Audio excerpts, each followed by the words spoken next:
बिस्मिल्लाहिर्रहमानिर्रहीम रब्बि इश्रह ली सदरी व यस्सिर ली अमरी वहलुल उक़दतम मिन लिसानी यफ़क़हू क़ौल। Dear student, Assalamu alaikum. Today our topic of discussion is roots of a complex number. इस statement में बेसिकली दो चीज़ें इम्पोर्टेंट है. First one is complex number and second one is root.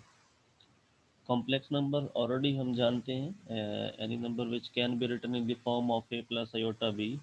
where a and b belongs to set of real number and iota I is the imaginary unit. और root किसी भी unknown की वो arbitrary value होती है जो उस equation को सेटिस्फाई करती है जिस इक्वेशन में वो अननोन एग्जिस्ट करता है. तो रूट्स या solution both have the same meanings.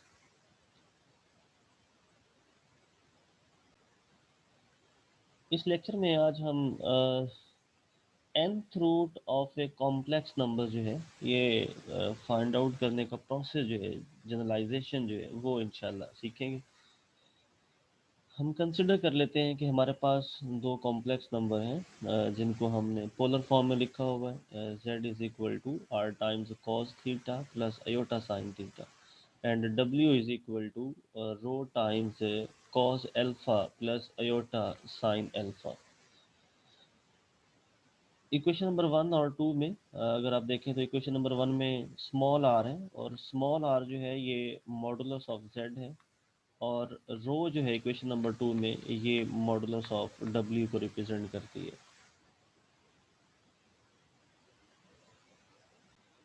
These are any two complex number in polar form. We call w an nth root of z if w raised to power n is equal to z, which is labeled by number equation 3. By using equation 1 and 2 in equation number 3, अगर हम इन दोनों equations को, equation number 1 को और equation number 2 को equation number 3 में use करते हैं तो हमारे पास जो वैल्यू बनती है इस पावर को अगर आप सेपरेट करें तो रो पावर n सेपरेट होगी और ये cos alpha plus iota sine alpha की पावर n जो है वो सेपरेट, और इसी तरह z की जगह पे उसकी वैल्यू हमने लगा दी. बाय डिमोवर्स थ्योरम के तहत अगर हम देखें तो ये जो पावर n है ये एंगल के साथ शिफ्ट हो जाएगी तो ये बनेगा आपके पास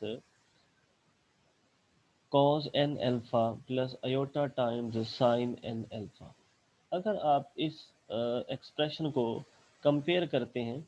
तो यहाँ से हमें पता चलता है कि रो पावर n जो है ये इक्वल है इस स्मॉल r के,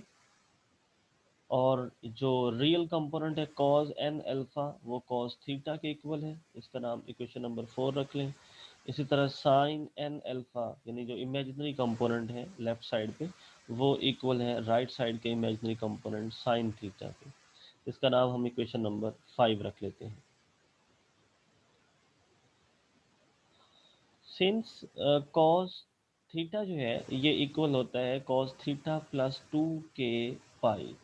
where k is an integer, ये सेट ऑफ इंटीजर को बिलोंग करता है. किसी भी एंगल में अगर आप 2 पाई ऐड कर देते हैं तो अगर cos ट्रिग्नोमेट्रिक रेशियो है तो वो cos ही रहेगी, अगर साइन है तो वो साइन ही रहेगी, क्योंकि आफ्टर 2 पाई हर ये जो cos और साइन है ये दोनों और इनके रेसिप्रोकल भी ये रिपीट होते हैं. इनका जो पीरियड है वो 2 पाई है, तो ये पीरियोडिक फंक्शन है विद पीरियड 2 पाई. तो इसलिए अगर आप 2 पाई या मल्टीपल ऑफ 2 पाई इसमें ऐड भी कर दें तो उसमें कोई फ़र्क नहीं आता, वो सेम रहता है. इक्वेशन नंबर 4 और 5 में अगर आप यही cos थीटा और साइन थीटा की जगह पे यही वैल्यू यूज़ करें तो हमारे पास जो न्यू इक्वेशंस बनती हैं cos n alpha which one is equal to cos theta plus 2k pi and sine n alpha जो है वो बन जाएगा sine theta plus 2k pi. Just हमने इसमें इक्वेशन नंबर 4 और इक्वेशन नंबर 3 इनमें से cos थीटा की वैल्यू cos थीटा की जगह पे लिख दी और साइन थीटा की वैल्यू जो थी वो साइन थीटा की जगह पे लिख दी. अगर इन लास्ट दो इक्वेशन जो आपके पास हैं इनका कंपैरिजन किया जाए लेफ्ट और राइट साइड का, तो हमें पता चलता है जैसे ये लास्ट इक्वेशन है तो साइन को साइन से अगर कैंसिल भी कर दें तो एन अल्फा जो है वो theta plus two k times of पाई है। इसी तरह जो इससे प्रीवियस एक्सप्रेशन था उसमें भी सेम ऐसे ही है, एन अल्फा जो है वो थीटा प्लस टू के पाई है। इट मीन्स जो हमारे पास रिलेशन बना थीटा और अल्फा का वो बना n alpha is equal to theta plus two k times of pi. हमें यहाँ से अल्फा की वैल्यू निकालनी है तो इस एन को हम डिवाइड कर देंगे, तो जो फाइनल एक्सप्रेशन बनेगा अल्फा का इन टर्म्स ऑफ थीटा वो बनेगा थीटा प्लस टू के पाई डिवाइडेड बाय एन। और चूंकि हम जानते हैं कि रो पावर एन जो है वो इक्वल था स्मॉल आर के, और यहाँ से अगर रो की वैल्यू निकाली जाए तो दोनों तरफ वन ओवर एन जो है वो एक्सपोनेंट लिया जाएगा, तो लेफ्ट साइड से वो कैंसिल और राइट साइड पे आर की पावर में वन ओवर एन आ जाएगा। दिस वन जो इक्वेशन नंबर 7 है is the unique positive nth root of the real number R. By using equation number 6 and 7, ये जो इक्वेशन नंबर 6 में अल्फा की वैल्यू और इक्वेशन नंबर 7 में ये रो की जो वैल्यू है, इन दोनों वैल्यूज़ को वापस इक्वेशन नंबर 2 में अगर पुट किया जाए, इक्वेशन नंबर 2, ये हमारे पास इक्वेशन नंबर 2, यहाँ पे रो की वैल्यू और इधर अल्फा की वैल्यू, ये वैल्यू दोनों अगर हम इक्वेशन नंबर 2 में पुट करते हैं तो हमारे पास जो एक्सप्रेशन बनता है this one is equal to W, index में के लिखना है, ये डिफ्रेंशिएट करेगा रूट को, first root second root third root, तो this one is equal to rho की जगह पे आ जाएगा R raise to power one over N cos, जो अल्फा था अल्फा की जगह पे अल्फा की value plus iota times sine, और यहाँ पे भी अल्फा की वैल्यू। और इस फार्मूले में दो तीन चीज़ें बड़ी इंपॉर्टेंट है, नंबर वन के ये अननोन है, नंबर टू ये जो स्मॉल एन है,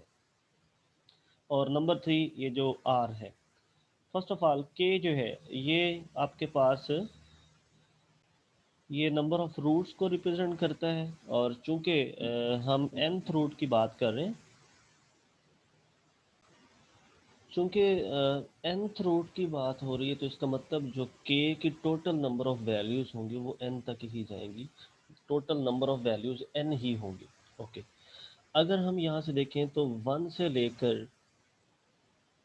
n माइनस वन तक तो ये वैल्यू, इसका मतलब हुआ ये n माइनस वन वैल्यूज हमारे पास ये 1 से स्टार्ट होकर n माइनस वन तक है, और एक वैल्यू इसके स्टार्ट पे है, तो n minus one plus one value उसमें ऐड कर लें तो टोटल नंबर ऑफ वैल्यूज जो है वो n बन जाएंगी। क्योंकि स्टार्ट हम जीरो से कर रहे हैं इसलिए हम n माइनस वन तक चलेंगे। और r जो है ये मॉडुलस ऑफ कॉम्प्लेक्स नंबर है जो भी हमें स्टार्ट पे गिवन होगा, और k जो है k यहाँ पे बिलोंग करता है सेट ऑफ इंटीजर को। उस प्रीवियस फार्मूले को अल्टरनेटिव फॉर्म में भी हम लिख सकते हैं जिसको हम शॉर्ट फॉर्म कहते हैं, w index k which is equal to r raise to power one over n cis theta plus two k pi over n, where theta is equal to argument of z, which is a principal argument, and small r is equal to z mod, and variation of k जो है वो 0 से n minus one तक है।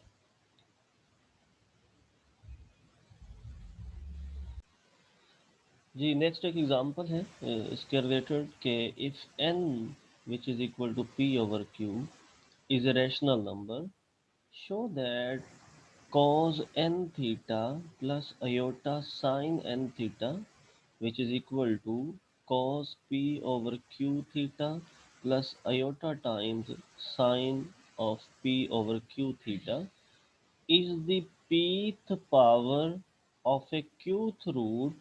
of complex number cos theta plus iota sin theta। यानी अगर हमारे पास n जो है वो कोई भी एक रैशनल नंबर है और उसके बाद ये अगर रिलेशन होल्ड करता है तो फिर बताएं कि यही वाली जो चीज़ है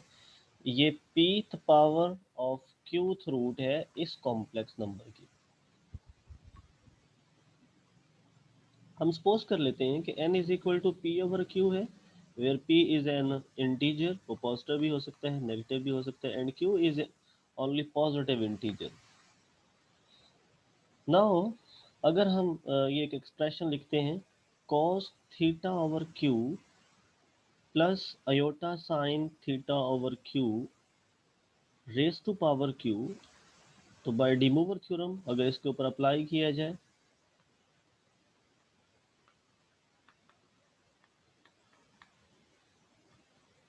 उसके मुताबिक ये जो एक्सपोनेंट है ये एंगल के साथ शिफ्ट होगा। तो जब इसको एंगल के साथ शिफ्ट करेंगे तो ये आपस में कैंसिल आउट, और रिमेनिंग जो कॉम्प्लेक्स नंबर है वो आपके पास ये बन जाएगा। इससे पहले एक कॉन्सेप्ट हम ऑलरेडी जो डिस्कस कर चुके हैं उसको देखते हैं। वो ये है कि अगर लिखा हो w raise to power n which is equal to z, तो ये हमारे पास कहलाता है w is the nth root of z। इसका मतलब हुआ कि ये जो बेस है, ये बेस इस एक्सपोनेंट यानी पावर जो है n nth रूट है किसकी, जो राइट हैंड साइड पे लिखा है। सेम अगर इसी कॉन्सेप्ट को सामने रखें तो ये जो बेस है ये क्यूथ रूट होगी किसकी, इस नंबर की जो राइट हैंड साइड पे लिखा होगा। तो सेम यही चीज़ यहाँ पे भी लिखी है कि this factor is one of the qth root, जो पावर होगी, अगर n पावर है तो nth रूट, अगर q पावर है तो क्यूथ रूट, अगर 4 पावर होती तो ये फोर्थ रूट होता, ऑफ जो भी राइट हैंड साइड पे उसके कॉम्प्लेक्स नंबर बनता होगा। तो it means this given factor is qth root of cos theta plus iota sine theta. Okay, ये तो कंफर्म हो गया कि ये जो चीज़ है ये कोई एक क्यूथ रूट है इस कॉम्प्लेक्स नंबर का। अगर आप इसके ऊपर पावर क्यू ले लें, पावर पी ले लें, अगर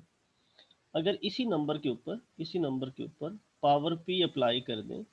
तो इट मीन्स ये क्यूथ रूट इस नंबर का तो ऑलरेडी था। जस्ट क्या होगा, यहाँ पे अगर आप पावर पी ले लेते हैं तो सिर्फ एक वर्ड, एक लफ्ज़ का इजाफा होगा इसमें, वो होगा पीथ पावर।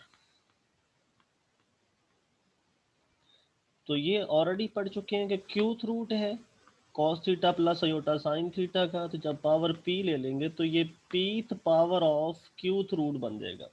तो यही चीज़ लिखी है, अगर आप इसके ऊपर पावर पी अप्लाई करते हैं तो इज द पीथ पावर, और रिमेनिंग वही चीज़ जो ऑलरेडी हमने लिखी थी, qth root of given number cos theta plus iota sine theta. और बाय डी मूवर्स थ्योरम के साथ अगर हम इस p के ऊपर डी मूवर्स थ्योरम अप्लाई करते हैं इस एक्सप्रेशन के ऊपर, तो ये जो एक्सपोनेंट p है ये एंगल के साथ शिफ्ट होगा। जब ये एंगल के साथ शिफ्ट होगा तो ये p ओवर q, साथ थीटा को उसी तरह लिख दें आप, plus iota sine p over q theta आ जाएगा। तो चूंकि ये आपने पावर अप्लाई की थी, ये दोनों फैक्टर्स आपस में इक्वल हैं, यानी आप इसको इन शॉर्ट फॉर्म यूँ भी लिख सकते हैं cos of theta over p plus iota sine theta over p whole raise to power p जो है this one is equal to cos of, ये पावर डिमूवर थ्योरम के तहत जो है वो एंगल के साथ शिफ्ट होगी, p ओवर q, बल्कि ये यहाँ पे डिनोमिनेटर में p नहीं है q है, p over q theta plus iota sine p over q theta. अगर आप गिवन स्टेटमेंट को देखें तो ये जो p ओवर q है ये एक्चुअल में n है, इट मीन्स ये बन गया फिर cos n theta plus iota sign n theta. Right side ये आपके पास है और लेफ्ट साइड आपके पास ये है। यही चीज़ हमने प्रूफ करनी थी कि अगर n जो है वो p ओवर q की फॉर्म में हो तो आप इसको वेरीफाई करें कि ये pth power of qth root of cos theta plus iota sine theta बनता है। अस्सलाम वालेकुम।